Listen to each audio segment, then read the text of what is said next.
हम बात करेंगे डायबिटीज़, और ना सिर्फ बात करेंगे डायबिटीज़ के बारे में, बात करेंगे डायबिटीज़ के होने वाले क्या कारण हैं, किन कारणों से डायबिटीज़ होता है, और डायबिटीज़ के क्या नुकसान हो सकते हैं, एक्यूट कॉम्प्लिकेशंस क्या हो सकते हैं, क्रॉनिक कॉम्प्लिकेशंस क्या हो सकते हैं, किस तरीके की डाइट हम एक्सरसाइज में रख सकते हैं, किस तरह की एक्सरसाइज हम डाइट में रख सकते हैं, फूड केयर का क्या रोल है।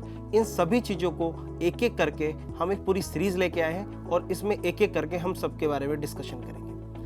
आज जो हमारा पहला मॉड्यूल रहेगा वो रहेगा बेसिक नॉलेज ऑफ डायबिटीज़, यानी कि डायबिटीज़ है क्या। बेसिकली डायबिटीज़ के बारे में बहुत सारे लोग बहुत सारी बातें जानते हैं, लेकिन अगर हम बात करें तो डायबिटीज़ हमारे शरीर में दो तरीके से हो सकती है। पहला कारण इंसुलिन का सिक्रीशंस कम होना और दूसरा कारण इंसुलिन का रेजिस्टेंस होना। दो ही मुख्य कारण होते हैं जिन कारणों से हमें डायबिटीज़ हो सकती है। डायबिटीज़ की अगर बात करें प्रकार की, तो डायबिटीज़ दो प्रकार की होती है। पहला टाइप 1 डायबिटीज़, टाइप 2, और प्रेगनेंसी में जो डायबिटीज़ होती है जिसको हम जेस्टेशनल डायबिटीज़ बोलते हैं। डायबिटीज़ क्या है? बिल्कुल, किसी भी एबनॉर्मलिटी को जानने के लिए ज़रूरी है कि हम पहले उसकी नॉर्मल चीज़ों को जानें।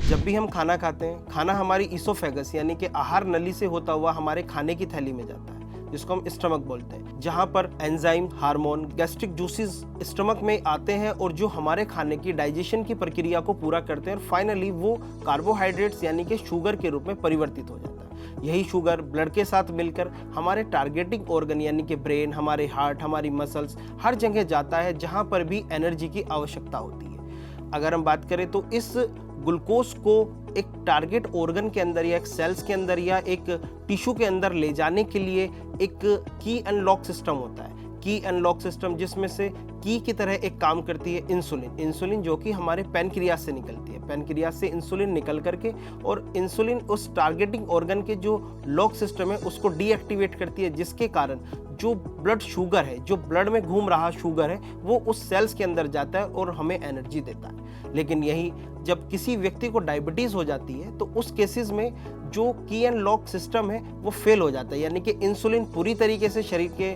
नहीं निकल पाती, ग्लूकोज जो है ब्लड में ही घूमता रहता है। और जब हम ब्लड शुगर टेस्ट कराते हैं, यानी कि अपने ब्लड की टेस्टिंग करते हैं, तो उसमें ब्लड शुगर हाई लेवल पे निकलता है, जिसको हम डायबिटीज़ कहते हैं। डायबिटीज़ के सिम्टम्स की अगर हम बात करें कि किसी व्यक्ति में क्या लक्षण हो सकते हैं शुगर होने के, बिल्कुल उनमें रात के समय में पेशाब का ज़्यादा आना, वजन का कम होना, भूख का ज़्यादा लगना और पैरों में दर्द होना। मुख्यतः ये लक्षण अगर किसी व्यक्ति में आ रहे हैं तो उसे निश्चित है अपनी शुगर जरूर टेस्ट करनी चाहिए। ये एक शुगर के बहुत ही महत्वपूर्ण लक्षण होते हैं। अगर हम बात करें शुगर के प्रकार की, तो मुख्यतः ये 3 प्रकार की होती है। पहला टाइप 1 डायबिटीज़, दूसरा टाइप 2 डायबिटीज़, तीसरा जेस्टेशनल डायबिटीज़। टाइप 1 डायबिटीज़ जिसको हम जुवेनाइल डायबिटीज़ या डायबिटिक इंसिपिडस भी बोलते हैं, ये बेसिकली बच्चों में होती है और इसका होने का कारण ऑटो इम्यून होता है, यानी कि हमारी रोग प्रतिरोधक क्षमता हमारे ही खिलाफ काम करने लग जाती है, जिसमें हमारे पैनक्रियास से, हमारे बीटा सेल से इंसुलिन का प्रोडक्शन होना कम हो जाता है, जिसके कारण ये बच्चों के अंदर होती है। अमूमन एक नॉर्मली अगर हम बात करें तो 25 से नीचे की एज के जितने भी लोग हैं उनमें टाइप 1 डायबिटीज़ पाई जाती है। टाइप 2 डायबिटीज़ जिसको हम डायबिटीज़ मेलाइटस भी बोलते हैं, और इसमें इसके होने के बेसिकली 2 कारण मुख्यतः अब तक जाने गए हैं, लेकिन एक ऑक्टेट थियरी के अनुसार 8 प्रकार इसके होने के माने गए हैं।